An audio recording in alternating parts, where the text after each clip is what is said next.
ibyo nibyo tugiye kuganirana n'ubundi, nibyo tugiye kurebera hamwe. Papa Jacques yahoze abivuga rwose, atera abantu umwete gusenga. Nibyo koko birakwiriye. Nanjye simaze igihe kinini nsengera hano cyane, ariko ni kinini ngereranije n'ibyo n'imyaka maze nkijijwe, kuko njye nkizwa n'ubundi nakijwe naratangiye gusenga mu cyumba. Ntabwo gusenga mu cyumba byatumye nkizwa, nakijijwe nyuma yaho maze igihe nsengera mu cyumba cy'amasengesho. Nuvuga ko nari nsanzwe n'ubundi nzi ibyo mu cyumba cy'amasengesho, ariko nkomerezaho. Hagati aho nagiye nanjye ncika intege, numva si ubundi nagiye nshikamo nkaryama nkagira gute, keretse ubundi iyo narwaye. Ubu rero gusenga nabyo nasanze ko burya habaho gusenga kutagira intego, kutagira impamvu. Yewe niyo wagira impamvu rimwe na rimwe ukagira impamvu ziciriritse, ariko ubu muri iyi minsi impamvu mfite itandukanye niyo nari mfite icyo gihe, kubera ko ubu ngubu nkeka ko nkwiriye gusenga kuruta uko nigeze nsenga. Kandi uko ngenda nigira imbere mu gakiza, ngenda ndushaho gukura, niko ngenda mbona ko gusenga bikenewe kuruta uko umuntu abitekereza. Ariko gusenga gufite impamvu, gusenga gufite impamvu ifatika ikura niyo Yesu yasengera. Ndagira ngo rwose turusheho no kwita ku mpamvu dusenga, impamvu ituma umuntu arara ijoro, impamvu ituma umuntu afata igihe cy'akicara, kubera ko iyo mpamvu idafatika ngo ihure n'ubutumwa bwiza n'ijambo ry'Imana, rwose igera aho ngaho ikaba ibintu bisanzwe. Wasengera, niba warasengeraga akazi, iyo umaze kukabona n'ubundi wumva gusenga ntacyo usengera. Iyo wasengeraga urugo ukarubona, wumva gusenga ntacyo urimo gusengera. Iyo wasengeraga abana ngo bashyingirwe, urasenga ukumva rwose ni ibintu by'aho ngaho. Ariko ikiruta ibindi byo byose, kibanzira ibyo byose, ni ukuba umwigishwa wa Kristo Yesu. Birakeneye ko abantu baba abigishwa ba Kristo Yesu. Kuba umwigishwa wa Yesu rero byo bitandukanye cyane no kumva ijambo ry'Imana nk'uko tugiye kubwiriza, kuko ni urugendo umuntu afata rwo kwigana n'abandi ijambo ry'Imana, mugamije kwigira kuri Kristo Yesu kugeza aho muzakora nk'ibyo Yesu yakoraga mu isi hano. Urwo ni rwo rugendo duhamagarirwa twese, kuba umwigishwa wa Yesu. Iyo umuntu atari umwigishwa wa Yesu rwose, ibyo bintu turimo kuvuga ntabwo bikunda pe, ntabwo bikunda. Sinzi kabone nubwo wenda niba Papa Jacques yavugaga yajya aza akaguhagurutsa ngo tubwire impamvu wasibye. Ese mujya mwibuka ko Abisiraheli bananiwe kumvira Imana ibana nabo. Imana yagendanaga nabo ku manywa ari inkingi y'igiti, nijoro ikagendana nabo ari umuriro waka. Ni ukuvuga ngo ubu ntabwo bakagombye gukora ibyaha bafite Imana nk'umuriro waka imbere yabo, ariko bikarenga bakaryamana n'abakobwa b'Amowabukazi, bikarenga bagakora ibyo byaha byose, bakifuza inyama Imana barimo kuyireba gutya nziza. Ikintu rero abantu bakeneye kiruta ibyo byose ni uguhishurirwa ukuri kw'ijambo ry'Imana. Yesu yaravuze ngo abantu bazareka kuba imbata z'ibyaha, umunsi bazaba imbata z'Imana nyakuri, umunsi bazabwishurirwa ukuri kw'ijambo ry'Imana. Icyo abantu bakeneye rero guhishurirwa kiruta ibyo byose ni uguhishurirwa ijambo ry'Imana. Ibintu byose tuvuga bizahoraho rwose pe. Ibi mubwira njye wenda twanabyandika tukabisinyira ko igihe cyose umuntu azaba atarahishurwa ukuri kw'ijambo ry'Imana, atazaba imbata Yesu Kristo nk'uko bikwiriye. Ntabwo bishoboka. Ibyo twibwira mu mitima bihora bihindagurika rwose, uko bukeye n'uko bwije. Ibyo twibwira birahinduka, keretse ukuri kw'ijambo ry'Imana ko kudahinduka. Impamvu zitera abantu umwete zijya zihinduka, ibyateraga umwete bigahinduka rwose, hagasigara impamvu imwe ifatika, ariyo mpamvu yo kumva nyakuri y'ijambo ry'Imana. Ndabinginga bene data, ndabinginga mwebwe muteraniye hano iri joro, kugira ngo mube abigishwa ba Kristo Yesu. Kuba umwigishwa wa Kristo Yesu bitandukanye cyane n'ibingibi tuvuga bisanzwe. Ni ukwigira kuri Kristo dukoresheje Bibiliya, dukoresheje ijambo ry'Imana. Nibwo ibyo byose turimo kuvuga tuzabisanga. Ndagira ngo rero uyu munsi tuganire uburyo abantu bakizwa inzira y'agakiza. Uravuga utese Pacifique uyu mugoroba ugiye kutubwira inzira y'agakiza iri joro, kandi tumaze igihe dukije. nta kibazo rwose, agakiza ntabwo ari ikintu kirambira abantu kucyumva. Ndagira ngo dufatanyirize hamwe turebe inzira y'agakiza. Ariko mbere yuko tubireba, ndagira ngo ni iki kibazo dukunda kwibaza: aka kanya upfuye, aka kanya wajya mu ijuru? Aka kanya Imana ije ikavuga rwose ngo wowe muntu nashyize hano ku isi, imyaka nakwandikiye ni 30, ni 5, ni 40, ni 20 n'ingahe, ni 30, ngwino tugende, wajya mu ijuru? Ni ikibazo abantu bagomba kwibaza ukiri hano ku isi. Iki kibazo iyo utakibajijwe n'undi muntu, ukibazwa na Satani. Satani nawe azakubaza iki kibazo rwose, azakubaza koko urakijijwe, uri sire rwose udashidikanya ko ukijijwe? Ibintu uvuga ngo gakiza ngo ibiki n'ibiki. Tekereza ko iki kibazo abantu batajya bakibaza, kandi ni ikibazo kibanziriza ibindi byose. Ese koko umuntu akizwa iki? Bamwe iyo bagiye kukubwira iby'agakiza barakubwira ngo twakizwe ibyaha, kandi mukibikora. Abandi barakubwira ngo naretse kunywa inzoga, naretse kugira gute, kandi ukizima. Abandi uretse no kuzinywa inzoga ushobora no kuzireka. Abantu bose batanywa inzoga se niko bakijijwe? Abantu bari hari hanze batanywa inzoga, batagira gute, bamwe biyita abana beza, niko bose bakijijwe? Ndagira ngo uyu munsi twongere turebe ibigendanye n'agakiza. Ese umuntu akizwa iki ubundi? Akizwa ate? Bigenda bite kugira ngo umuntu akizwe? Kandi ibyo bintu ndimo kuvuga bivugwa n'ijambo ry'Imana. Ndagira ngo dufatanyirize hamwe abantu bari maso. Niba hari abananiwe kubw'umubiri, mubareke basinzire, nta kundi byagenda, umubiri urananiwe. Ariko abari maso dufatanyirize hamwe, mufate Bibiliya turebe ese niki koko tugomba. Turebe urwandiko Pawulo yandikiye Abefeso ibice 2. Buriya mbere yuko umuntu avuga iby'agakiza, akwiye no kuvuga ubuzima bwa mbere yo gukizwa. Mbere yuko umuntu avuga inkuru mbi, birakwiriye ko mbere yuko umuntu avuga inkuru nziza, akwiye no kuvuga inkuru mbi, kuko nta nkuru nziza yabaho hatabayeho inkuru mbi. Uyu munsi ari byo ngira ngo turusheho no kwitegereza, kandi ndasenga Imana kugira ngo idufungure amaso tubyitegereze. Abefeso ibice 2. Ijambo ry'Imana yatangiye tubwira ngo namwe yarabazuye, mwebwe abari bapfuye muzize ibicumuro n'ibyaha byanyu, ibyo mwagenderagamo kera mukurikiza imigenzo y'isi, mugakurikiza umwami utegeka ikirere, ari we mwuka ukorera mu batumvira. Kandi natwe twese twahoze muri bo, dukurikiza ibyo kamere yacu yifuza, tugakora ibyo kamere n'imitima yacu byishakira. Kandi ku bwa kavukire yacu twarabo kugirirwa umujinya nk'abandi bose. Ngiyi inkuru mbi iri itangazwa na Bibiliya. Mbere ko turebe iyi nkuru nziza, ndagira ngo tubanze turebe iyi nkuru mbi. Ijambo ry'Imana riravuga ngo namwe yarabazuye. Aba ni abantu Pawulo yandikiraga, arimo kubabwira ngo namwe yarabazuye. Iyo ahantu abantu bahageze mu buryo bwo kwirema agatima, ukamubaza ngo ese umuntu mbere yuko akizwa bameze ate, arakubwira ngo umuntu aba asa nk'upfuye, cyangwa se undi akakubwira ngo umuntu ngo aba ameze nk'upfuye. Oya, ntabwo ariko ijambo ry'Imana rivuze. Riravuze ngo umuntu Imana iramuzura, hazuka umuntu upfuye. Mbere yuko umuntu akizwa, mbere yuko umuntu abaho mu by'agakiza, mbere yuko umuntu avuka ubwa kabiri, ijambo ry'Imana rivuga ngo uyu muntu aba apfuye. Gupfa bivuze iki? Iyo tujyanye umuntu risororo, ntabwo tuba tuvuze ko uyu muntu hari ahandi atagiye kuba. Hari ahandi hantu aba abayeho, hari n'ahandi hantu aba apfuye.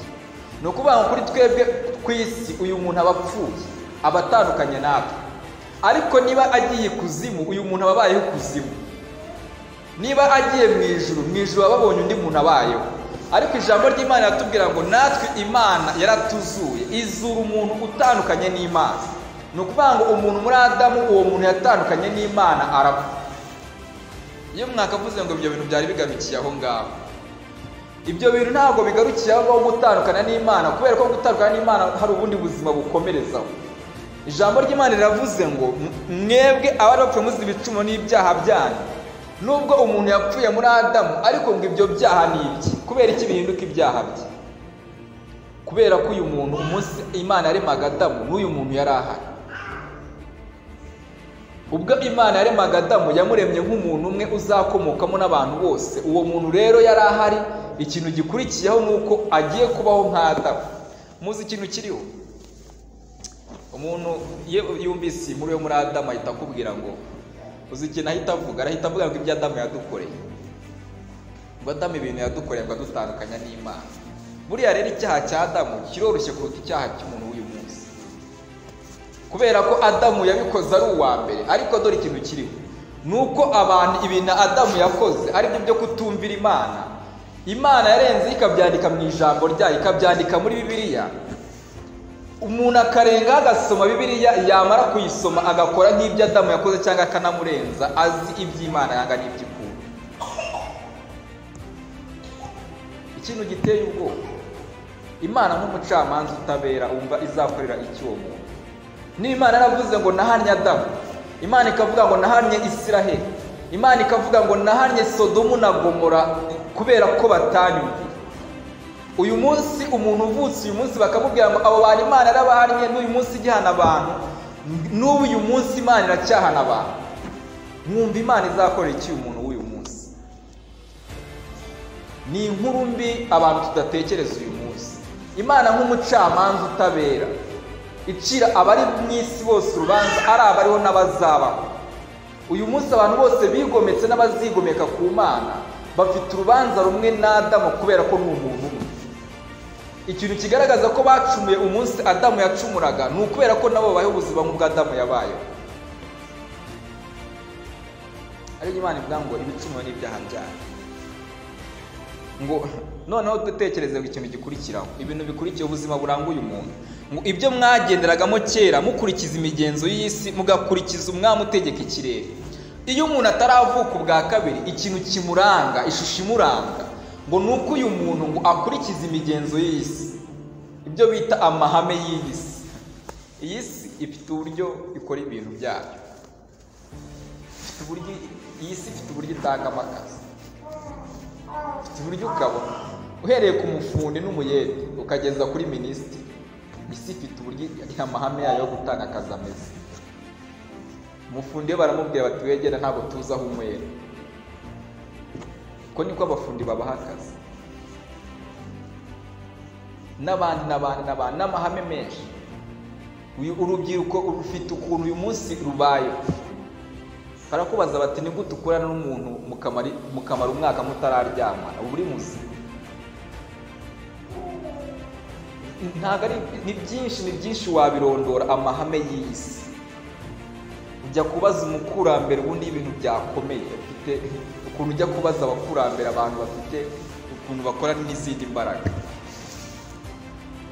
Umuntu rero utaravuka ubwa kabiri, uyu muntu upfuye ku Mana, uyu muntu utandukanye n'Imana, ngo abakurikiza amahame n'imigenzo y'isi. Ngo kuko uwo muntu abayeho. Ikindi ku murongo ngo kera mukurikiza imigenzo y'isi, mugakurikiza umwami utegeka ikirere. Hari umwami utegeka ikirere, hari izindi mbaraga n'ubundi butware butegeka iki kirere, bukontorora ibyo bintu byo muri iyi si. Ku murongo wa 3 turavuga ngo kandi natwe twese twahoze muri bo dukurikiza ibyo kamere yacu yifuza. Kimwe mu bintu nanone bikomeye, buriya abandi banzi bo noneho biroroshye kubarwanya, kubera ko ni abanzi tudaturanye nabo. Nukuba iyo migenzo y'isi nayo nubwo itoroshye, ariko noneho ngo kamere, uyu mubiri uburyo uteye, iyo umuntu atandukanye n'Imana, ibyo wifuza n'ibyo umuntu akurikiza. Uramubwira ngo nkeneye kuryamana n'umuntu bakaryama, uramubwira ngo iyo umuntu agututse uramusubiza bagasubirikanya rwose. Ibyo uyu mubiri uburyo uteye wifuza, umuntu yatandukanye n'Imana aba ayobowe nabyo.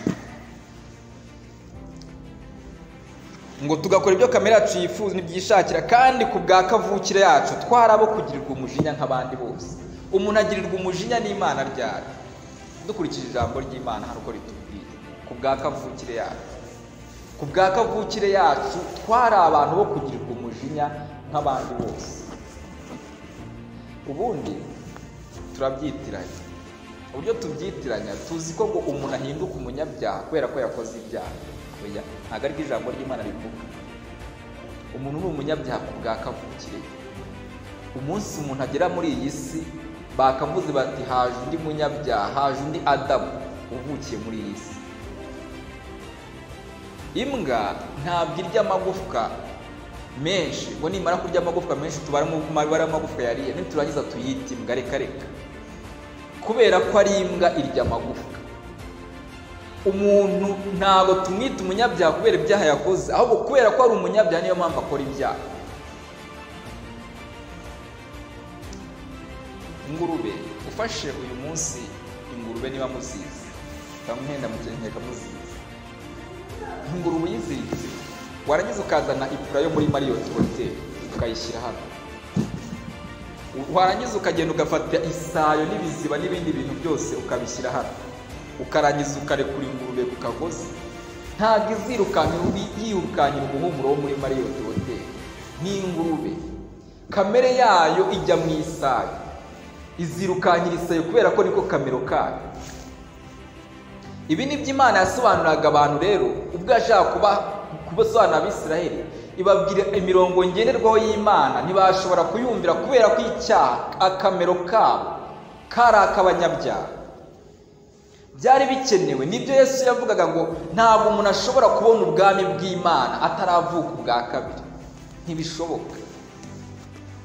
Abafarisayo niba mubazi, abafarisayo bari abantu bose bakurikiza imihango y'idini n'ibindi bintu byose babigerageza, ariko Yesu yabatukaga ibitutsi bimeze gute? Yababwiraga ngo iki? Yabatonganyaga ngo iki? Yarabwira ngo bakungo ni nk'uko wafata ngo imva ukayisiga irangi ry'umweru, imbere indani ni ikibazo. Nibyo rero ibi ngibi tukareba iyi nkuru mbi urumva ari iki Imana izakorera abantu.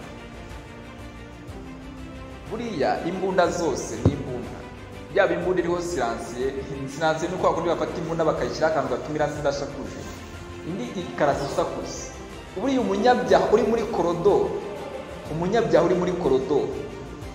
uri nahariya ku gisimenti ubu ni nk'umunyabyaha umwe uba mu rusengero rw'Imana udakijijwe, utavutse bwa kabiri. Kubera ko umwe ameze nk'imbunda ya siransiye, undi ameze nk'imbunda irasisakuza. Kamere ni zimwe, kandi izo kamere ntizishobora kumvira Imana, ntabwo byakunda zitaravuka ubwa kabiri, ntabwo rwose byakunda. Mwumviye Imana izadukorera iki? Imana ikirango, Imana idaca urwakirere, Imana ihannye Sodomu na Gomora. Ese umuzi ko uyu munsi abatinganyi duterana nabo?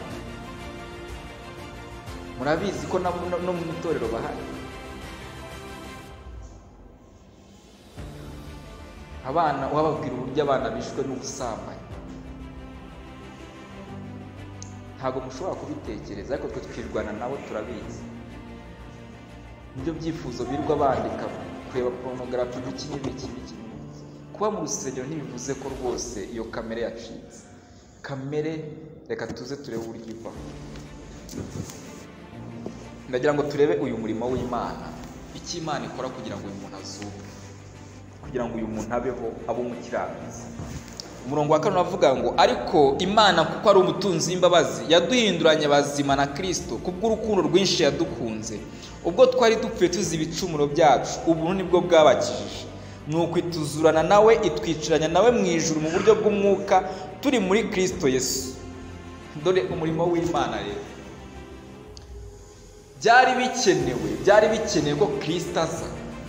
Imana yohereza Kristo, umuntu utarigeze kumenya icyaha, kugira ngo azajye ku musaraba, ngo ubwo yapfaga yamanukanye natwe, azutse azurwanwa natwe. Ngo Imana yanyifata abo bantu ngo ibicaranya nawe mu buryo bwo mu ijuru. Kubera iyihe mpamvu? Umurongo wa 7 nibyo tubwira, kugira ngo mu bihe bizaza izerekana ubutunzi bw'ubuntu bwayo buhebuje byose tugira neza muri Kristo Yesu. Mu minsi izaza, kugira ngo Imana izicarane n'abantu, hari umunsi Imana izamurika abantu, ivuge ngo dore abantu nakuye mu isi, dore abantu nahaye imbabazi zawe. Ese uyu munsi ndagira ngo iri joro wongere ubirebe. Ese wakemererwa kuri uyu murimo wa Kristo ukorerwa mu buzima bwawe? Wakemera ko uyu murimo ukugeraho Kristo yakoze, ukakira umurimo w'Imana. Adamu na Eva bamaze gucumura baragerageje uburyo baza kureba uburyo bahagarara n'Imana badakozwe n'isoni. Muzi ibintu bakoze, bafashe ibibabi by'imitini, ibibabi by'ibiti byari muri Edeni, bakoramo utuntu two kwambara kugira ngo bahagarare mu maso y'Imana. Ariko Imana ije ibyitegereje, irabitegereza, irabahira, aba bantu bazi ko bambaye ariko ntabwo bambaye rwose. Uyu munsi uzi icyo umuntu akora kugira ngo agerageze guhagarara mu maso y'Imana? Agerageza kubeshyeshya Imana amaturo, agerageza kubeshyeshya Imana utundi tuntu, agira ngo ahari Imana iraza. Ntabwo Imana inganya ubwenge natwe, ibikure bikavuga ngo ni umunyabyaha indani, ariko yazirikishijeho utundi tuntu inyuma, ntabwo yambaye. Imana ibitegereje ngo yica inyamaswa, irangije ibambika umwambaro w'uruhu, ibambika uburyo bwayo bwo kwambara buzima bukwiriye. Ngiki cyo rero Yesu yaje gukora. Abantu barageragezaga ngo ibyo bita gukiranuka kwabo, ariko ntibyashoboraga kunezeza Imana, ntibyashoboraga kugera ku kigero Imana ishaka. Biba ngombwa ko Yesu, umuntu utarigeze kumenya icyaha, Imana imuhindura kuba icyaha ku bwacu, kugira ngo muri we duhinduke gukiranuka Imana yashaka. Uyu murimo Imana yakoze. Aribyo ngira ngo iri joro, dore n'ibyo hano ku murongo wa 8 bavuga ngo mwakijwe n'umuntu kubwo kwizera, ntibyavuye kuri mwe, ahubwo ni impano y'Imana, ntibyavuye no ku mirimo kugira ngo hatagira umuntu wirarira. Uyu murimo Imana yakoze. Umuntu akizwa n'iki? Akizwa n'iyi mpano Imana imuhereza yo gukiranuka kwayo. Byari bikwiriye ko umuntu yakira umurimo Imana itanga, ari wo muzima utunganye. Uyu murimo rero iyo ugezeho uguhindurira ubuzima rwose. Uyu murimo guhindurira ubuzima. Nabayeho ubwo buzima nanjye numva ko nzakora ibishoboka byose nkanezeza Imana ikandaga ijuru, ariko ntabwo ibyo byari bihagije, kubera ko iyo ntakoraga icyaha narakibwiraga ariko nkabura uburyo bwo kugikora. Kuba umuntu yatekereje icyaha ntabona uburyo agikora, ntabwo bivuze ko Imana yo itabonye ko umuntu ari umunyabyaha. Reka ni umunyabyaha kuko niko kamera afite. Byari bikwiye ko Imana yohereza uyu murimo wayo muri Kristo kugira ngo uyu murimo uhindure abantu abakiranutsi bayo. Imana ikeneye kuduha uburyo bwayo bwo gukiranuka. Dukeneye kwakira uburyo bw'Imana buzima bwo gukiranuka. Kubera iki? Ndajya gusoreza kuri umurongo wa 10. Umurongo wa 10 navuga kuko turabo yaremye ituremeye imirimo myiza muri Kristo Yesu, iyi Imana yiteguye kera kugira ngo tuyigendere. Turi abantu Imana yiremeye ituremeye imirimo myiza muri Kristo Yesu, Imana yiteguye kera kugira ngo tuyigendere. Ese muzi ko imirimo myiza n'imirimo myiza muri Kristo Yesu bitandukanye? Ni ibintu bibiri bitandukanye. Uyu munsi ushobora kujya gusura umurwayi, ndimo kuvuga ntese uyu murwayi duturanye nava kwa muganga ntaramugezeho bazanseka cyangwa bazamvuga ibingana gute. Ariko bitandukanye n'undi muntu wizeye Kristo, wabaye ikiremwa gishya, ugiye kwa muganga avuga ngo reka njye gusura uyu muntu kuko Yesu aravuga ngo. Abantu n'aba bintu bibiri batandukanye, ibikorwa bibiri bitandukanye. Uyu munsi nshobora gukora ibyo bintu byose, bashobora kwitanga mu rusengero bakavuga miliyoni, bakavuga 500, nanjye nkavuga na se bari mu cyiciro cyanjye ko mbona bitanze ngenda sigara hano, cyangwa se nintitanga barabibona bati. Bitandukanye n'undi muntu urimo kuvuga ngo Imana inshaka iki ngiki muri Kristo Yesu. Turi abantu Imana yaremye rero ituremeye imirimo myiza muri Kristo Yesu. Mbere yo gukora imirimo myiza banza ugere muri Kristo Yesu. Ntabwo dukizwa n'imirimo, ahubwo dukirizwa kugira ngo dukore imirimo myiza. Nta kintu na kimwe umuntu yakora gishobora kumuhesha kwicarana n'Imana mwiza, keretse kwakira icyo Kristo yakoze kikamuhindurira ubuzima, akabaho ubuzima butunganiye Imana. Nguwo umurimo Imana ikora. Ndagira ngo iri joro ubere Imana inyangamugayo, kuko uriyizi wowe n'Imana muraziranye. Uzi ibiba bibera mu mitima y'umuntu, intambara zirwana mu mutima w'umuntu urazizi. Ikibazo ni akamero, ikibazo ntabwo ari ibigaragara inyuma, kuko ibigaragara inyuma ni ibituruka mu mutima, bituruka imbere ntabwo bituruka inyuma. Buriya ubushobozi bw'abantu bashobora no kujijisha abantu inyuma bakabereka ibintu bisa nk'aho ari byiza. ariko imbere harimo ibindi bintu Imana yanga. Rero ndagira ngo uyu munsi wakire ububasha bw'Imana bwo buhera imbere butunganye.